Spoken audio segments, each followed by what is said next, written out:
Number 20, new direction, literally. We'll talk today about the logo and the trademark and how I came to choose the Chupacabra name and so forth. And we really don't need a garage for that, so thought that you've seen the garage, you've seen our front yard, you've seen our neighbor's front yard, you've seen all that. I wanted to show you the backyard on this one. Literally a different direction. Let me give you a tour right quick. Most of this stuff we brought back from Mexico. Grape arbor up here, this fountain, the fountain and the pond, all brought back one stone at a time from Querétaro, Mexico. Our herb garden here, hot tub here. 60-something koi fish in here. When we bought these koi fish, they all came UPS in a little styrofoam cooler about the size of a shoebox. Now look at them. We call this our kitchen. Here's our grill and our sink. Brought the sink back from Mexico. Here's our dining room. Here's our living room. All this paper mache stuff we brought back from Mexico too. That blanket, all the pottery, all the pots and pans and pottery all over this thing we brought back from Mexico. Once you get familiar with that, you can actually know what area it came from depending on the design on some of that pottery.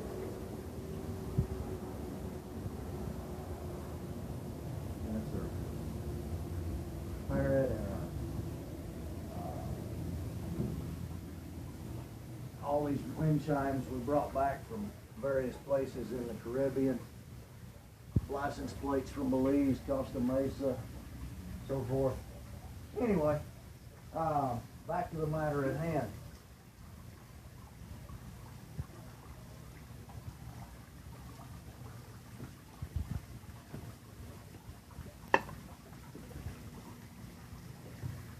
The Chupacabra name.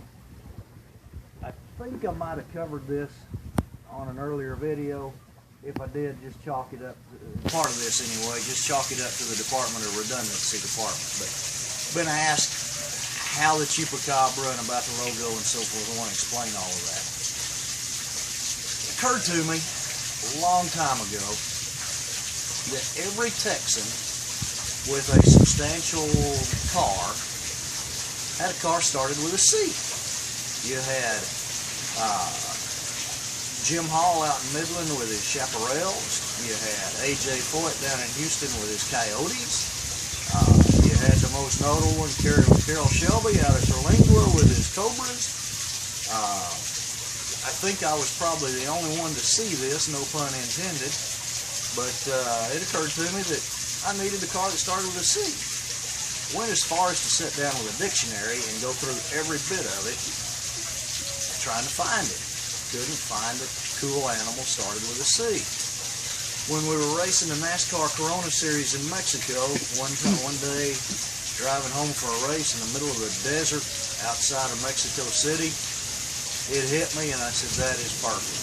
So that's how we come to call the car a Chupacabra. I have that name trademarked. Anything automotive related. Nobody can use a Chupacabra name for anything auto related except me. The other thing that does, let me tell you another story real quick too. The Carol Shelby, speaking of Carol, when I was in my early teens, I had a model of a GT500, and I said, you know what, that Carol Shelby logo, that CS, that's a way cool logo, and by the time I'm old enough to have my own car company, Charlie Strickland, I'll use that logo, and it'll be way cool, and nobody will know who Carol Shelby was by that time, so I was kind of wrong about that. But that's a logo. That's a registerable deal. That stylized CS. You can't register a C and an S, but if it's stylized, you can register that. Like a Nike swoosh. It's not a patent. It's not a machine. It's not an invention. It doesn't do anything. It's just something that is recognizable. So, trademark the Chupacabra deal. Speaking of trademarks, I want to show you this right here. This, you've probably seen this hanging in the garage behind me. This is a pit road sign. This is what you hang out when the car stops for a pit stop. I wanted to show you my 76 on this. This pit road sign actually is a very well built deal. This is built from scratch from the Wind Spear Opera House in downtown Dallas, which I had the privilege of doing all of the sheet metal on. And we used all of that, made some fantastic details. We got these beveled here. All looks very cool. Unfortunately, we went kind of crazy. And this thing is pretty heavy when it hangs over the end of a 12-foot sign, so it kind of got relegated to the shop wall instead of an actual pit road sign. But I want to show you my 76 here. The number 76 is not trademarkable.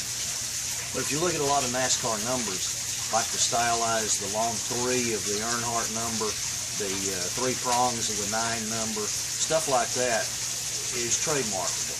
The 76, the star behind it, years ago, Terry Deathridge drove a car for me. He always drove the Star 4 car. When it was a 4 with a star behind it. When he came to drive my car, I put the star behind my number.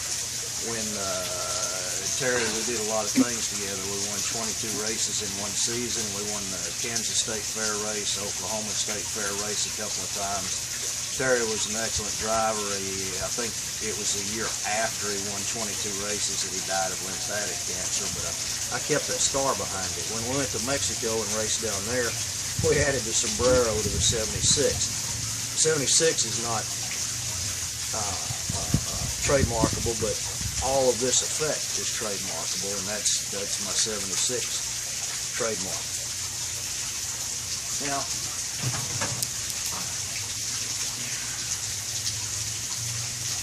all of that, as you can see from this, things mean things to me. I mean, there's a lot of meaning in this. There's a lot of memories, a lot of experiences. I like stuff like that. So now we have a Chupacabra. Well, every drawing illustration of a Chupacabra looks like a dog with mange or a rat with scurvy or something like that. So I was kind of out to have an actual Chupacabra. But here's the thought. Let's leave that as a mythical creature and not define the looks of a Chupacabra. That actually does another thing for us. You have the urban legend of the prancing horse and Ferrari, and the prancing bull is an answer to that Lamborghini.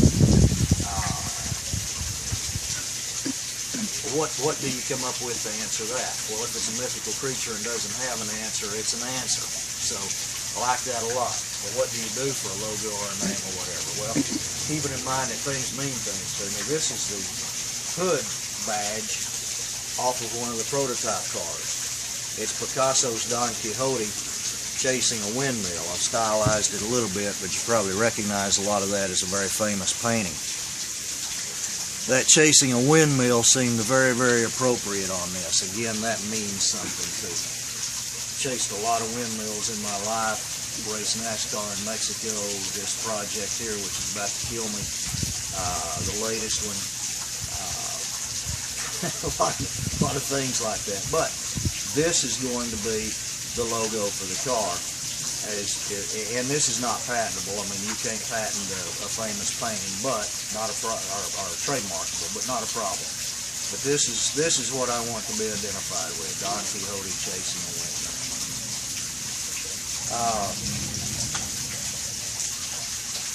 In the words of Bob Seger, those are the memories that make me a wealthy soul. So that's kind of the whole explanation of the Chupacabra, this logo, all of the thoughts behind it.